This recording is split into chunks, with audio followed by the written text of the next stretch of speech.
Following the popularity of my video on the creatures and figures from English folklore, I thought it was a good idea to create some similar style videos focused on specific counties. Let's start with Staffordshire, where I'm joined by a man who knows the county's lore and legends better than anyone.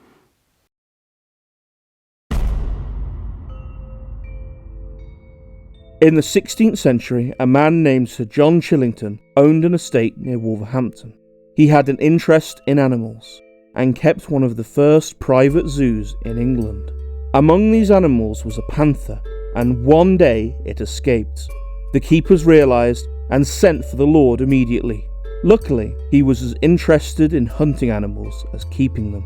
He and his son set out, tracking the beast through woodland and heathland for well over a mile until they came to a road.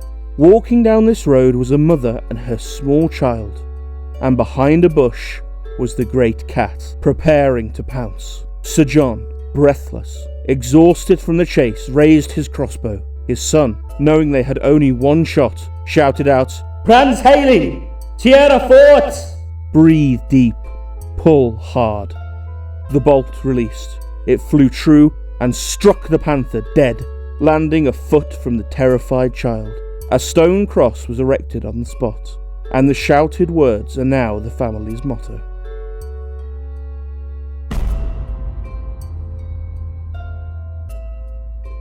A farmer from Oncourt was returning from market one evening when he was suddenly whirled up from the ground and found himself seated on the back of a white horse behind a headless man. The phantom horse leaped over trees and hedgerows and finally flung the farmer to the ground close to his home. A few days later, he was dead. Another local man encountered the horseman soon after and survived, but his horse and dog died instead. 7 clergymen were gathered to exorcise this spirit, and they managed to compel it to speak, yet they were unsuccessful in their attempt to banish it. Locals continued to see the headless horseman for years afterwards, one of whom met him at a crossroads in the early 20th century and referred to him as an awful gory sight.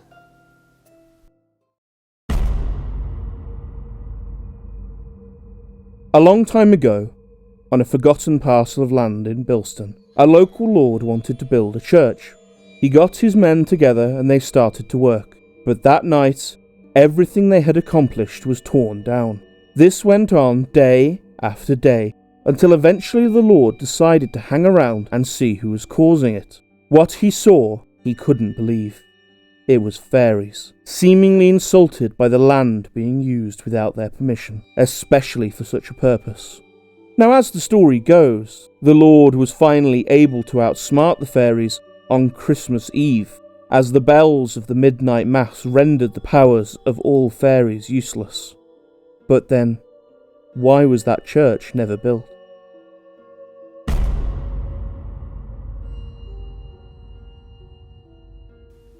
Around the year 1800, a miner who was a stranger to the area took up work at Eddingshaw and caused a stir due to his strange ways. He would only ever work at night and alone, yet brought in twice as much coal as any other miner. This earned him the name Dick the Devil. Now the other miners were curious to learn his secret, so one night one of them went down into the pit and made his way to the coal face where Dick was thought to be.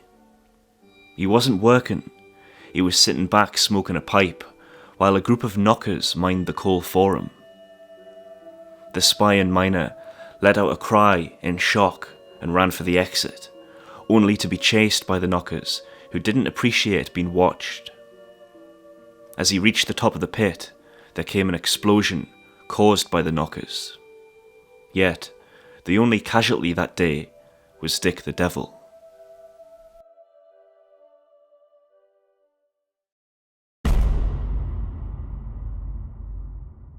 Of all the supposed witches in England, Molly Lee might be the most infamous.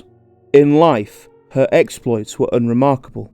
To most, she was known as a middle-aged woman, possibly living with facial disfigurement, who sold milk throughout the town. Despite her appearance, she had one constant companion, a small pet bird. The bird was so loyal It would sit and wait on the sign of the pub where she drank. People accused her of turning beer sour or making people ill, but nothing could ever be proven. It's when Molly died that the real trouble started. First, her ghost would be seen walking the street, singing a taunting rhyme. Weight and measure, sold I never. Milk and water, sold I ever. Then it got worse. She started making house calls. Night and day, people would see her in the corner of their living room, knitting, or talking to herself in a ghostly silence, possibly casting dark magic. As the story goes, the people of Stoke begged the church to intervene, and so 6 parsons got together and prayed for her salvation. Molly's ghost appeared laughing, floating amongst the church rafters. Apparently half of these parsons died in the process, and the others took gravely ill. The people didn't want to take chances, however. They caught Molly's bird too and buried it alive alongside her, and then, for good measure, they turned her grave 90 degrees to all the other graves in the churchyard, as it stands to this day. And so far it seems, Molly is finally at rest.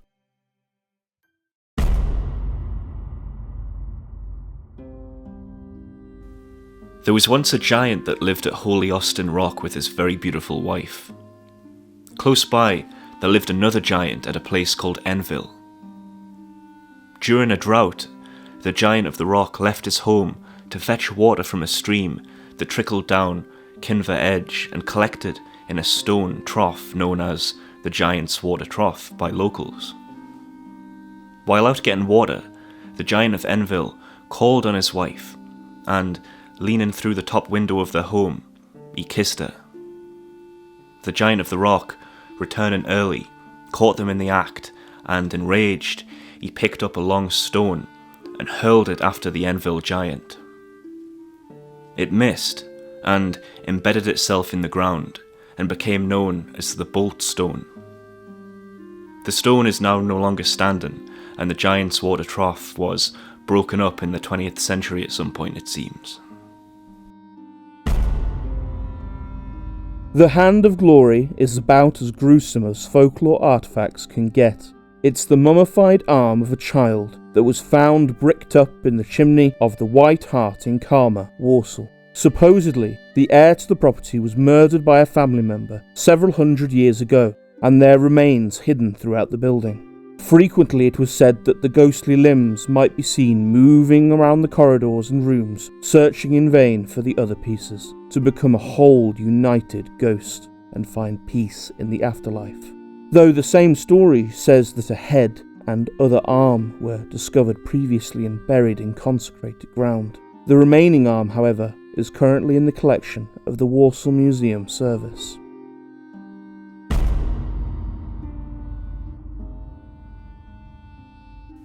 At Kids Grove in northern Staffordshire, a phantom white rabbit can be seen on occasion, crossing the avenue leading to Clough Hall.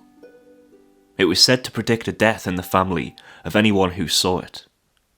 At the turn of the 19th century, a local man had seen the rabbit and claimed that 3 days later his father had died.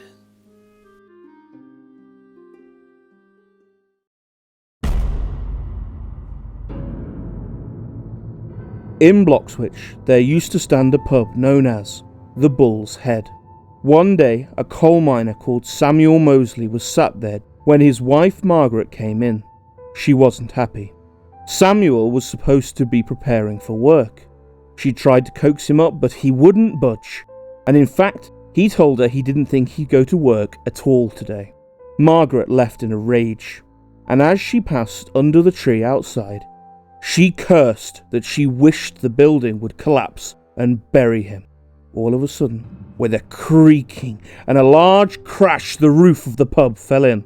Luckily, Samuel escaped unscathed, but from that point on, the people of Bloxwich were very careful what they said under that old tree. Today, the tree and the pub are both gone, though the story is commemorated on the Bloxwich flag.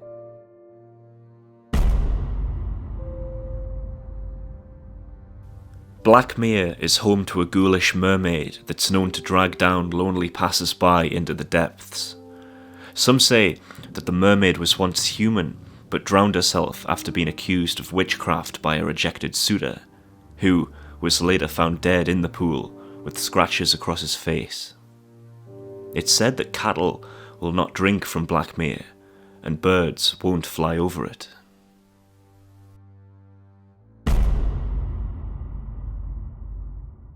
The mines were always a terribly dangerous place to work. Gases and cave-ins could finish a man just as well as an angered knocker. People believed that the dead lingered in the mines, and in Staffordshire they had a special name for them, the Malloch. Usually, the Malloch would only haunt the mines until their funeral. That was so long as they went to their grave with their body intact, and with all of their possessions, during which time the other miners would refuse to work. In one incident, someone had stolen a jacket from a deceased colleague, and later, while working by himself in a shaft, the ghostly form of his victim emerged. He picked up the stolen jacket, which the thief had laid on the ground nearby, and put the jacket on. The ghost leaned against the shaft wall, staring daggers at the terrified man. This scared him straight. He confessed his crimes and made reparations to the family.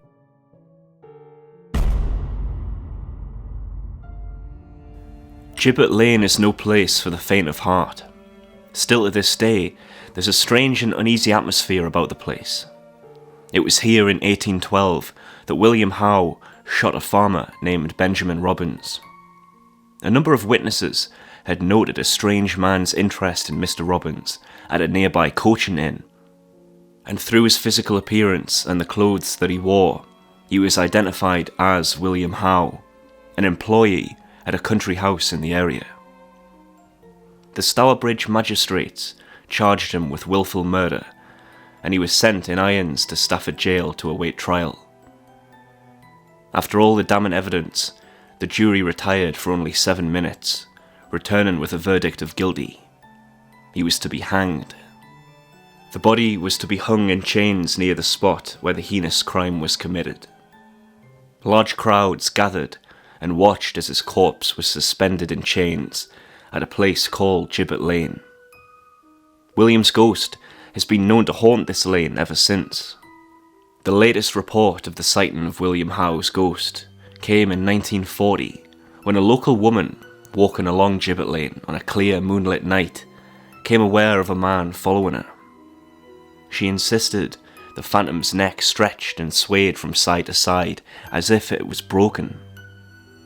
The figure disappeared on reaching the spot where William Howe's corpse had hung in chains more than a century before. I hope you enjoyed this video. What you need to do now is head over to Staffordshire Folklore's channel and take a look at the excellent videos that he's done, some of which are longer and more detailed versions of the stories we've covered in this video. My favourite was The Mermaid of Blackmere.